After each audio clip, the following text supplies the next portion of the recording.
Hey guys, we are jumping into chapter 1 called George's Home. This is in part 1 of the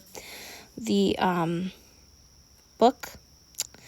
If you haven't already listened to the prologue, go ahead and listen to that. It's really important before you get started with this piece because I give PSAs and it gives a little bit of the history of not only the author, but the topic as well. So, all right, jumping in.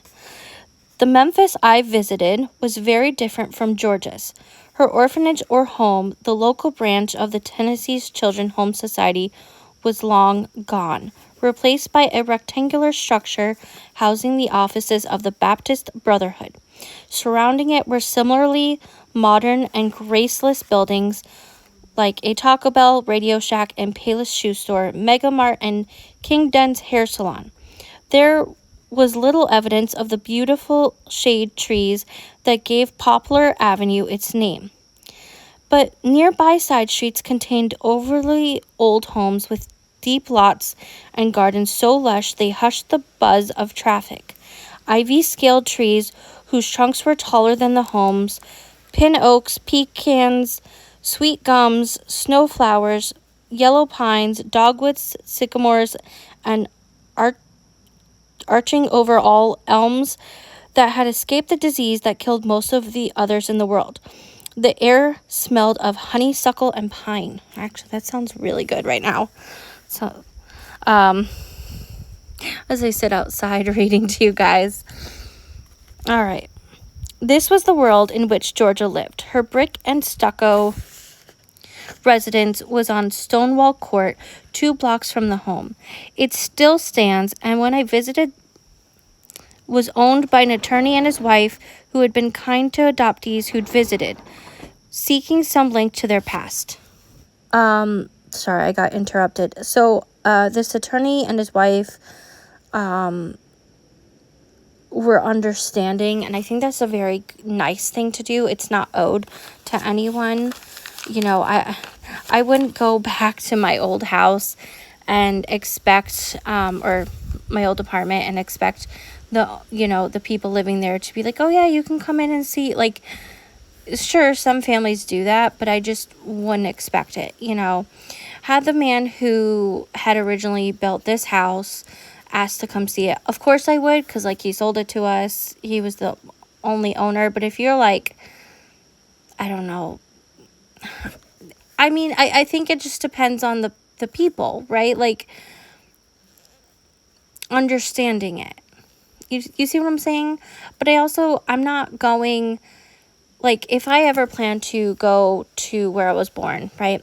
And look at the places where my biological parents lived and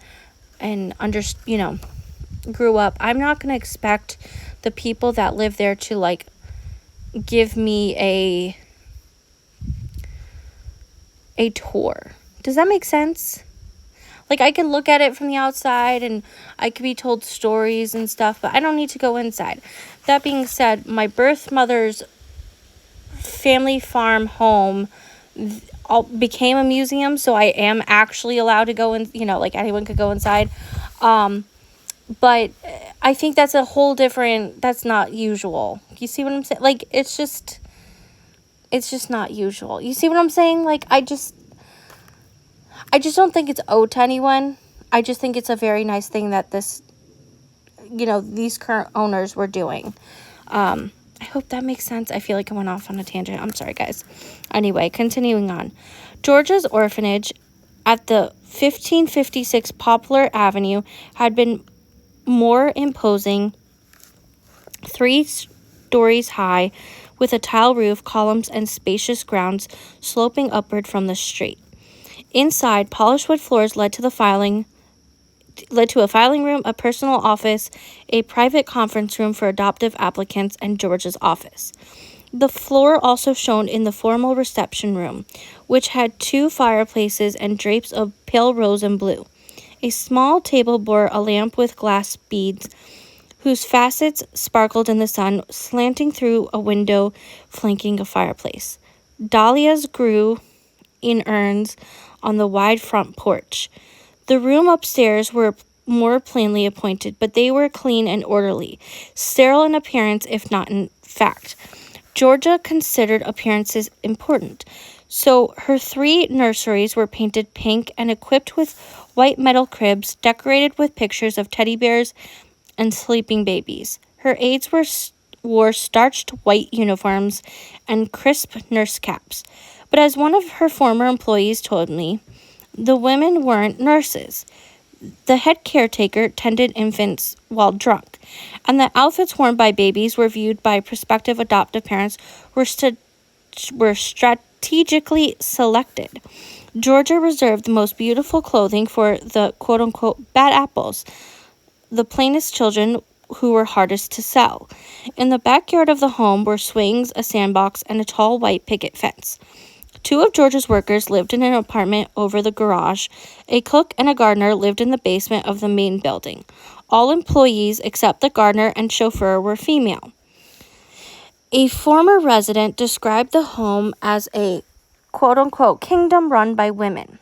Neighbors whose sleep were disturbed by the cries of babies were smuggled into waiting limousines called the orphanage, a house of mystery. Mysterious as the house seemed to some, however, Memphis insiders had easy access. During George's Christmas parties, matrons led their children upstairs. I picked you out of this very room, they told them. While some of George's clients abused their adopted children, many loved them and gratefully donated their own services, polishing silver and hand-stitching tiny nightshirts. When she was angered by proposed adoption reform legislation, they flooded Nashville with polite, stern telegrams. It is difficult to admit involvement with a criminal, and few adoptive parents admitted to knowledge of the source of many George's children. Many professed unawareness of the desperate, futile habeas corpus suits that were reported in the local press, and of her home's expulsion from the Child Welfare League of America. But when the Tennessee governor finally acknowledged George's crimes in 1950, prompting mail from birth parents that were sometimes literally tear-stained, adoptive parents must have searched their souls. They could not, however, bring themselves to investigate whether their children had been stolen, return them if they had been. Neither could Tennessee politicians. They left her stolen children exactly where they were. Okay, so this, again, still happens today, not to the same extent, but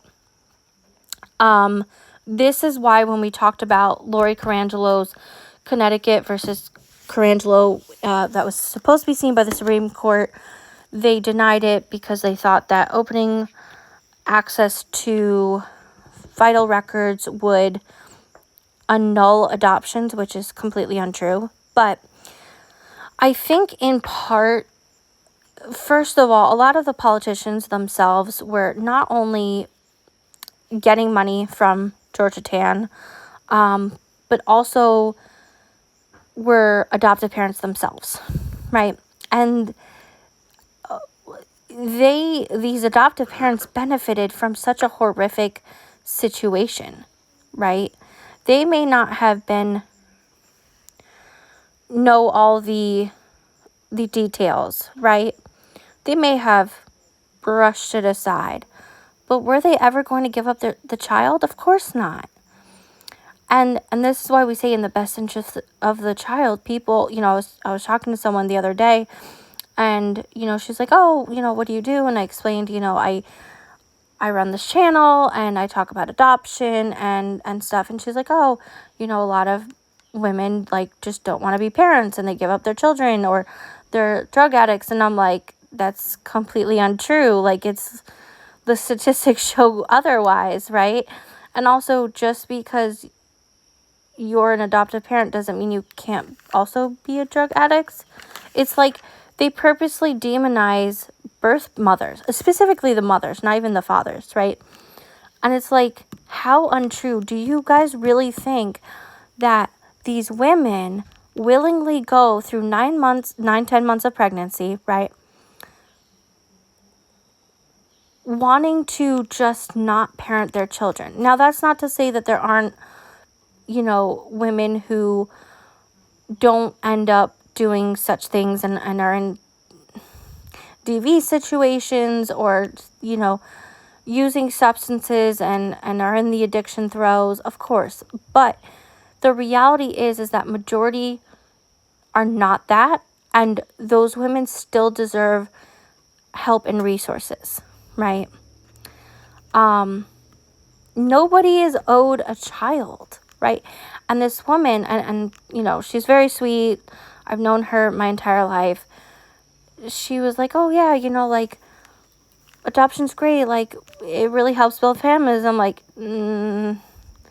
like, this is what people think. It's very rose-colored. Like, they don't understand the full throes. And I had to explain, like, hey, look, this book that we're currently reading, because, by the way, this was one of my librarians, was like, this book specifically talks about Georgia Tan, right? This book is about how America has private infant adoption that is, monetized, right? How it became a thing and how, such an impact has on our lives as adoptees even today. And it just kind of felt like this is why these discussions are very important. And I know, some women or some people like my mother get annoyed when I bring it up. But first of all, this is my life. Not only is this my job, I'm an adoptee. I will never not be an adoptee, right? That's number one. Number two, these discussions are important. I may not be able to change someone's mind, right? I may not have been able to change her mind, but she could be like, oh, you recommended this book. I finally read it, or I looked up, who you were talking about, and wow, I didn't know, right? And I hear that quite a lot. I'm not saying this particular librarian did at the time that I'm recording this. I'm just saying the possibility. I've had people come back to me saying, wow, thank you so much for this resource. I didn't even, understand things that way. And I too, as an adoptee, as an adoption educator, as a content creator, I've made my own mistakes, right? I still learn every single day. I don't have the same experience as everyone else. And that is okay. It is okay to continue to educate yourself and to continue to learn and to do better, right? Like I've said in other clips, in other books or, other videos that I've done, it is okay to push for legislation that doesn't necessarily affect you, right? That is what's called being an ally. It should not always touch your direct life. There are plenty of adoptees that want the option to annul their adoptions. And I think that's great. That should happen. Does that mean all adoptees will then go annul their adoptions? No. I think that's a very personal choice, right? There are some adoptees who decide to be readopted by their biological parents. I know it sounds strange, but that because that's the only way to be unadopted, is to be readopted, really, by your biological parents. We talked about falsified birth certificates. And I've heard stories like that. I've heard stories about, reunions, how vastly different they are. I've heard stories about families, that adopt a lot of children, right? I've heard stories that adopt one child or two. I've heard stories of adoptive parents moving to the country where their adoptee is from, so they're part of the culture, right?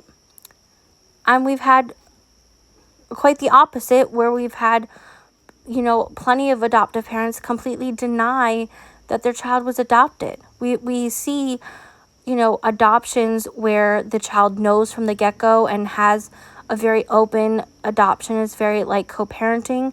And then we have quite the opposite, right? And there's a whole range. And so I want you guys to continue to learn and go into this knowing that it's not a one size fits all. It's not I want you guys to remember when listening to my channel that just because I'm an adoptee doesn't mean that I am the voice for all adoptees. So I will always say listen to adoptees. And when I say that, it doesn't mean just me. It means listen to other people's voices. And I also think, and while I don't tend to cater towards birth parents, I do think their voices are important, right? They were also preyed upon. Very much so.